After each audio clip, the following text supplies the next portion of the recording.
Assalamualaikum warahmatullahi wabarakatuh. Waalaikumsalam. Waalaikumsalam. Di sini kami dari kelompok 3. Perkenalkan, saya Muhammad Judan Nasifini Kaputrawan. Ditemani teman saya yaitu Haji Sejati dan Muhammad Jazfier Badrutaman. Di sini kita akan membahas tentang persamaan nonlinear.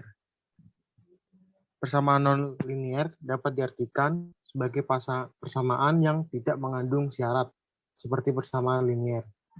Sehingga persamaan nonlinear dapat merupakan persamaan yang memiliki pangkat selain satu.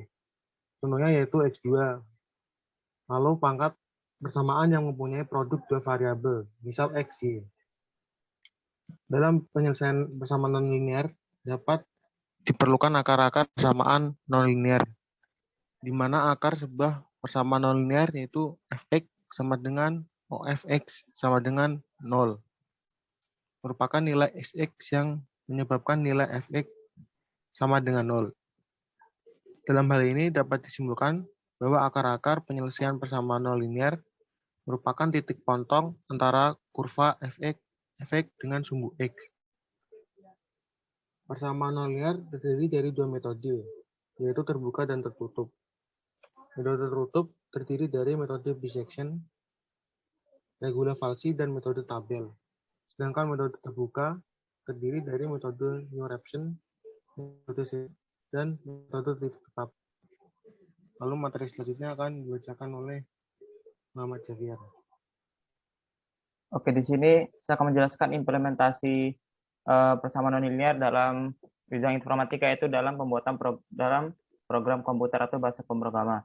Ya, di sini dalam penghitungan persamaan nonlinear bisa dihitung dengan menggunakan ini contoh-contohnya, itu misalnya Python, bisa dengan MATLAB, Excel. Excel ini bukan bahasa program tapi semacam alat bantu juga dari Microsoft. Lalu ada R dan lain-lain. Dan lain ini ada juga seperti misalnya C++ itu juga bisa. Lalu mengenai kegunaan program komputer itu dalam menyelesaikan persoalan persamaan nonlinear itu, pertama dapat memudahkan kita dalam menghitung penyelesaian persamaan nonlinear. Lalu kedua dapat mempersingkat penghitungan iterasi, karena misalnya iterasi terlalu banyak, jadi apabila kita hitung manual nanti mungkin akan menguras tenaga sangat banyak. Apapun menggunakan kalkulator, tetap saja harus hitung satu-satu lagi. Lalu ketiga dapat menjadi acuan dalam mengerjakan persoalan persamaan linear. Maksudnya apabila kita disuruh mengerjakan persoalan persamaan nonlinear, misalnya disuruh manual gitu tulis, jadi kita bisa hitung dulu di program komputer, lalu nanti bisa kita jadiin acuan gitu. Misalnya saat mengerjakannya kita bisa lihat dulu hasilnya benar agar nanti tidak salah-salah saat mengerjakan, karena dalam perhitungan iterasi itu akan banyak sekali koma-koma di belakang, ada banyak sekali angka-angka koma gitu, jadi akan membingungkan dan agak harus teliti. Ini contoh pengerjaan tanpa program komputer atau dengan manual seperti latihan diberikan kemarin. Ini metode second saja, ini saja baru sampai iterasi ke-7 sudah memakan 2 lembar double folio. Jadi itulah gunanya program komputer dapat memudahkan baik mahasiswa, siswa, dan manusia. Ya. Untuk selanjutnya saya akan menjelaskan mengenai implementasi dalam metode second. Misalkan di sini diberi soal, misalnya hitung salah satu nilai akar dari persamaan pangkat 3, misalnya x pangkat 3 plus x kuadrat min 3x. Cek dengan di sini galat errornya 0,0001, nilai awal bebas karena ini metode terbuka, jadi nilai awalnya kita tentukan sendiri. Dan misalnya maksimal iterasi 100, hitungan menggunakan metode second. Ya, di sini saya menggunakan Python. Mengenai algoritma atau source code-nya sendiri ini sudah tersebar banyak di internet. Jadi bisa dicari di internet. Ini misalnya bisa dilihat di sini fungsi algoritmanya, source code-nya. Dan nanti kalian tinggal mengganti di sini ada di return-nya, di foto sebelah kiri di return di baris ketiga, kalian ganti fungsinya sesuai dengan sesuai soal yang kalian dapat, lalu nanti outputnya kalian disuruh diminta untuk memasukkan nilai awal. Misalnya di sini nilai awalnya 2 dan nilai keduanya 3.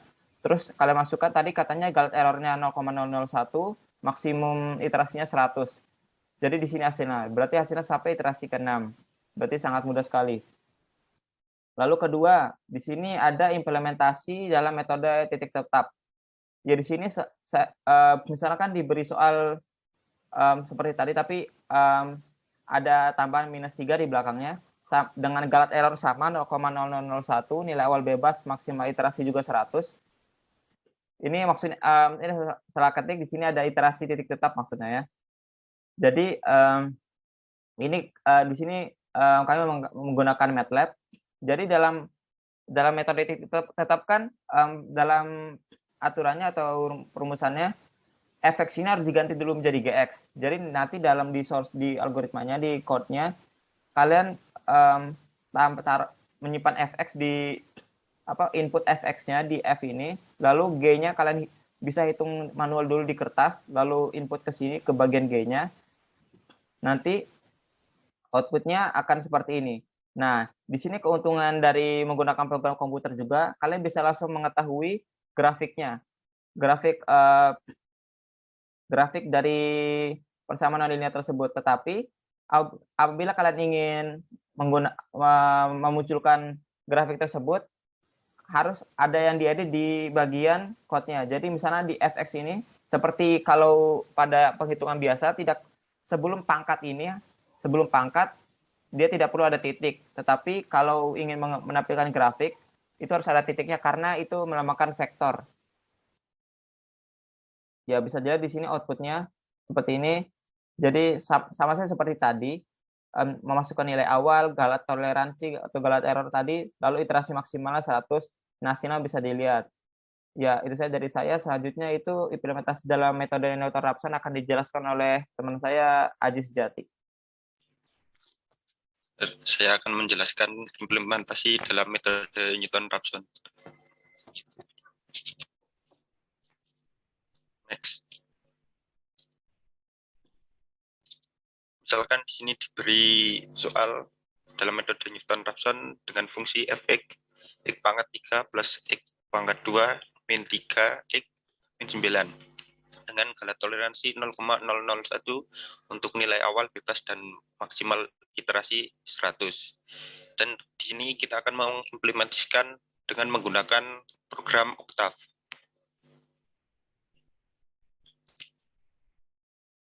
Sedikit penjelasan tentang penulisan program dalam Octave ini sudah banyak tersebar ya di internet. Namun akan saya jelaskan sedikit untuk f input nanti akan diinput dalam hasil atau comment window. df-nya turunan fungsi, e untuk galat toleransi, x0 untuk nilai awal, n untuk iterasi maksimal, dan untuk processingnya di sini df x for i sama dengan i1 banding 1.2n itu ada x1 sama dengan x0 min f dalam kurung x0 dibagi turunan fungsi f itu fungsi dari metode Newton-Raphson itu sendiri sehingga dimasukkan ke dalam fungsi tersebut. Kemudian untuk if absolute x1 min x0 kurang dari e. Kemudian break itu berarti sudah selesai apabila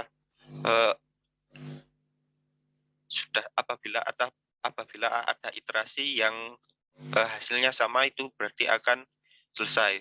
Untuk outputnya bisa dilihat selanjutnya.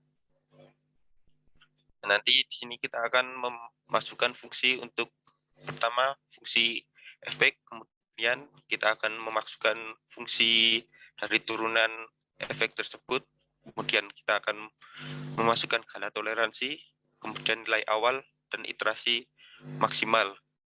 Nah, di sini kan kita bisa lihat antara X3 dan X4 itu hasilnya hampir sama atau X4-nya lebih kurang dari X3 sehingga programnya akan dihentikan. Lanjut,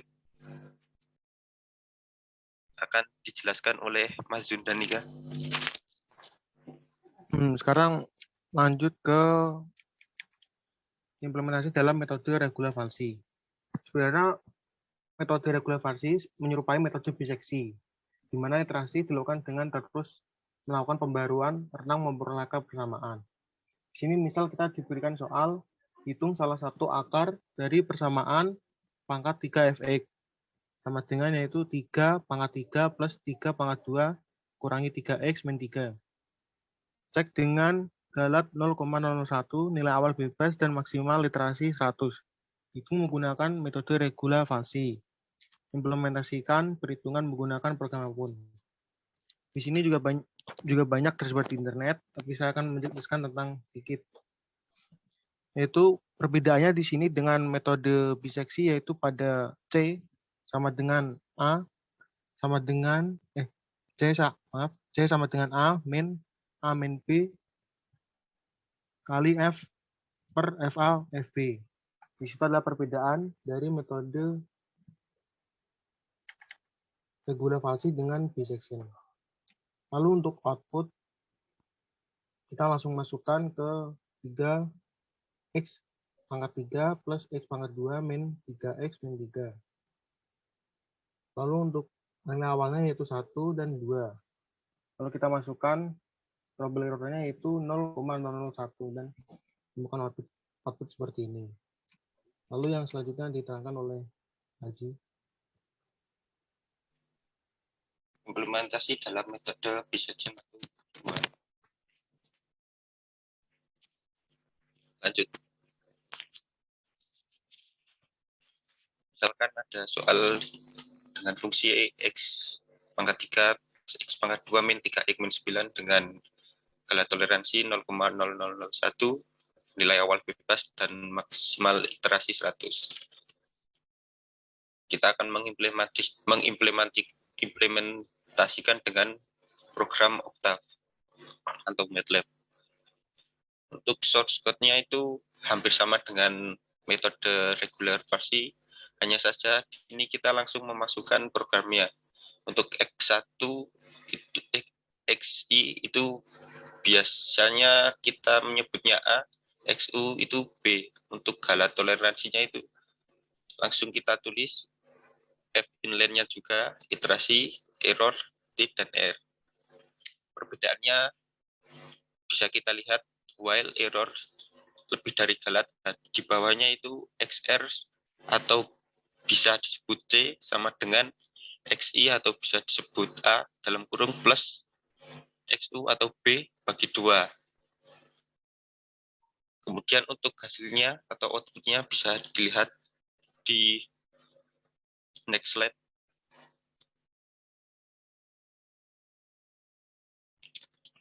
Ini hasil dari source code tadi bisa dilihat.